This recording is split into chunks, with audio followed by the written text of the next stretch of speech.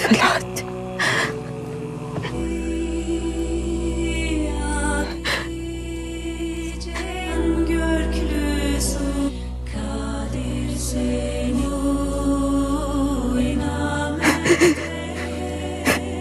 Süreyya.